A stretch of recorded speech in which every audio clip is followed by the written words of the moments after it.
So, Jenks, what are the angles here? Well, we're talking a little Celtics basketball here. I'll tell you something. I love the Celtics. And if you look at how these two teams played just a couple nights ago, and the Mhm. Celtics covered that spread. So when you look at this game, you say, okay, Jaylen Brown is going to be out. But Malcolm Brogdon, I've forgotten that Malcolm Brogdon is a Celtic, and he is one of the more underrated players in the NBA. And he came off the bench to score 30 points in that win against the Hornets. Also, Celtics are the best covering team on the road this season. They're 15-7. Guess who is the worst team at covering at home? That is the Charlotte Hornets. They're 5-15. I think this number actually goes higher, so I would lay it with the Celtics. Good luck to the Honeybees, too. Oh, God, the Honeybees, who, if you don't know, running joke here on the show because they are the dance team for the Charlotte Hornets, and my husband follows them on Instagram, and I want to throw his phone across the room every time I see him pop up on the screen.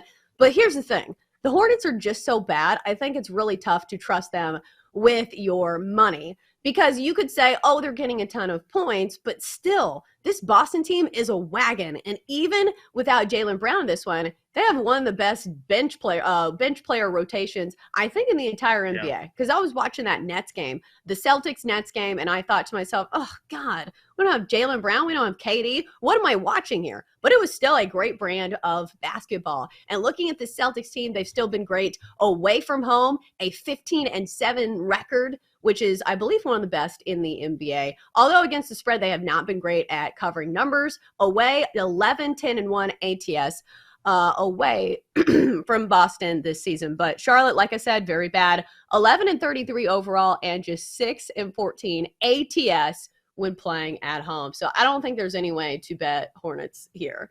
All right, let's go to Milwaukee. Pacers, Bucks. And we have Milwaukee laying 10.5, total 228.5. Listen, I would love to take the Pacers here if we had Tyrese Halliburton, but we don't have Tyrese Halliburton, who's one of the best players, the best player for the Pacers, and I believe he was leading the NBA in assists before going down with an injury. So, Jenks, what's the play here? Are you laying it with the Bucks?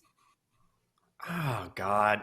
I guess. And I really love that Celtics play. I'm going back and forth as to whether that's going to be one of my best bets, the 8.5 right now at BetMGM. But when I look at this game, I keep going back and forth. Giannis is probable. He'd been banged up, so that's something that I looked at earlier today. So he's going to play in this game. That's huge. I just don't think the Pacers match up well against the Bucks, and the trends bear that out. Indiana 1-7 against the number in their last 8 games in Milwaukee overall. Pacers 3-10 against the number in their last 13.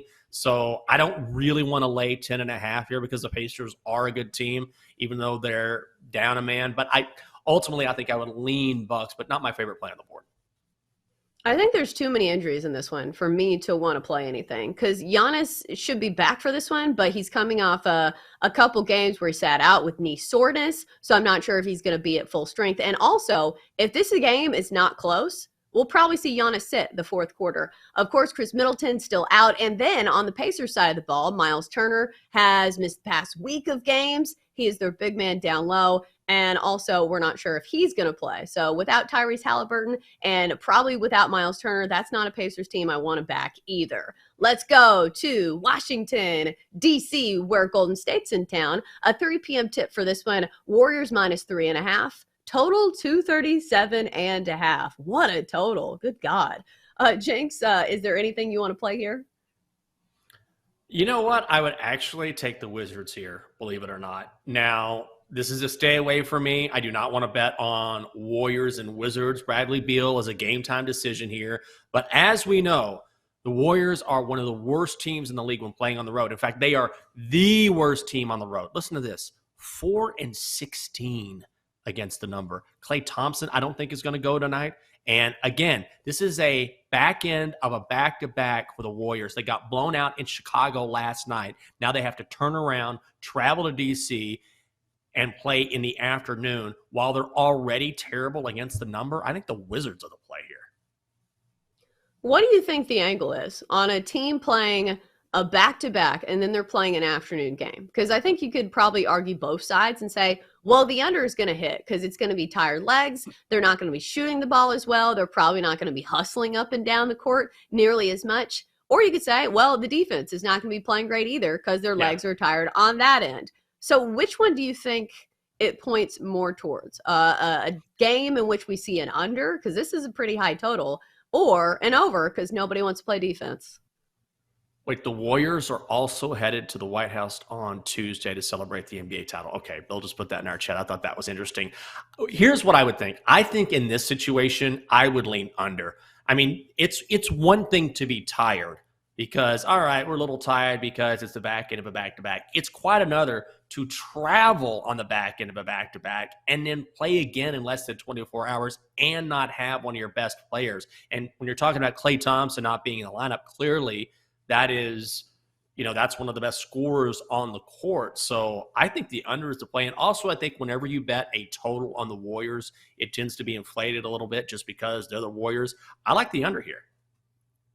Yeah, and also look for Porzingis to possibly have a big game. I know he's a little banged up, but still, it's a Warriors team that's not especially big and not especially great at defending big men. And Porzingis has had double-doubles in 2 of his last 3. So maybe somebody to keep your eye on in tonight's Wizards and Warriors matchup. Let's go to Cleveland. Cavaliers playing at home here against the Pelicans. We've got Cleveland laying 6.5, total 220. 2.5. Jenks, here on the show, we have several trends that we follow quite closely, and the Cavs at home have been an absolute wagon. But this number is 6.5, which is making me a little nervous. Are you nervous about laying it with the Cavs here? I sure am. Now, I would lay it with the Cavs. That would be my initial lean here. And they have been a moneymaker, like you mentioned at home. 14-7-1 against the number. They're one of the best defensive teams in the league as well. And I know initially you look at this and you say, I'm laying it with the Cavs. Obviously, the Pelicans still without Zion and Brandon Ingram. But New Orleans is pretty good on the defensive end as well. They have a very good perimeter defense, and I think that defense might be good enough to keep them within the number. I would lean Cleveland minus 6.5, but this number seems a touch too high for me. I'm not crazy about this matchup.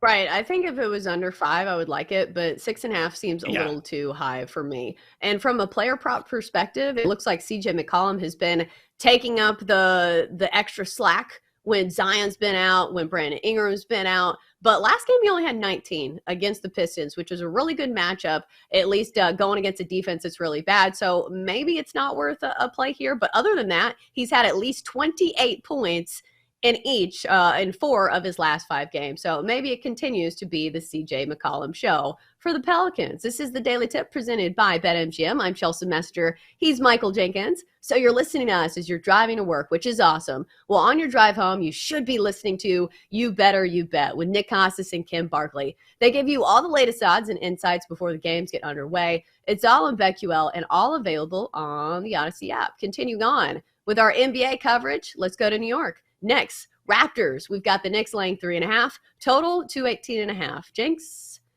Knicks first half. Are we back on it? Well, you know what? I'm so glad I didn't bet this because when I went to the Wiz game on Friday, I thought, oh my God, I'm right here. I'm going to pop up the app. I'm going to go Knicks. But then I didn't want to bet against my own team. And you know what? They did not cover that number. So I'm glad I didn't bet it. Didn't even cover the first half money line. I think I'm going to lean over here. I know the Knicks on the back end of a back-to-back. I think that loosens up their defense a little bit. And as a home team this season, Knicks are 13-9 to the over. In the last 8 meetings between Toronto and New York, the over is hit 6 times. I cannot figure out a side. So I would just let the trends guide me like Mercury and Metrograde. This line feels low to me anyway, or at least this total feels low. So I'll go over 219.5. There are a couple players to watch out for on this one. Julius Randle has had some huge games against the Raptors. In the first 2 games of the season against the Raptors this year, Julius Randle averaging 31 points on 59% shooting, which is his highest mark against any opponent this season, and also 12 boards. And then looking at Siakam on the other side, Pascal Siakam averaging 35 points and 11 boards against the Knicks. So a couple player props to keep your eye on. Pascal Siakam and Julius Randle, who clearly like this matchup. Let's go to Atlanta, where the Hawks hosting the Heat. We've got Miami -1.5 and the total to 23.5. Jinx, we were talking about how we hate betting on the Heat, but sneakily, the Heat have been really good lately. I still get worried because you never know who's going to pop up on the injury report, but they've been really good. Would you bet on the Heat here? Here's what I'm going to do. And you made me aware of this fact a few days ago that the Hawks are awful in the paint because Clint Capella is out. So they allow opposing players in the middle to grab a lot of rebounds and play really well. Bam Adebayo has been unbelievable recently. He's the one constant in that Heat lineup that always plays, always does well. So here's what I'm going to do. I'm going to play his points and rebounds prop. Right now it's set at 31 and a hook. It's juiced to -120. He's hit this number in 5 of his last 6. I think he goes off today against the Hawks defense that will not be able to stop him. What's his rebounds? Oh, I'm not seeing it on BetMGM. But yeah, I think that's a solid play. Like you said, I think that's a great trend going against the Hawks who are missing Clint Capella. They are decimated down low. They even had to sign somebody to a 10-day contract to pick up some of that slack. So I love that play. And also, like I said, this is the stat that I was looking for. The Heat, 12-5 over their last 17 games. This is a short spread. And I will say Trae Young is supposed to play in this one. I think he's probable because he has been a little banged up as well. And then finally, let's get Rockets and Lakers in here real quick. We've got the Lakers -6.5. Jenks, you willing to lay it with the Lakers here? Oh, God. Not after that abomination last night. Go back and look at Russell Westbrook's final possession last night. No. Comedic. Oh, comedic. No way. I'm not touching this game.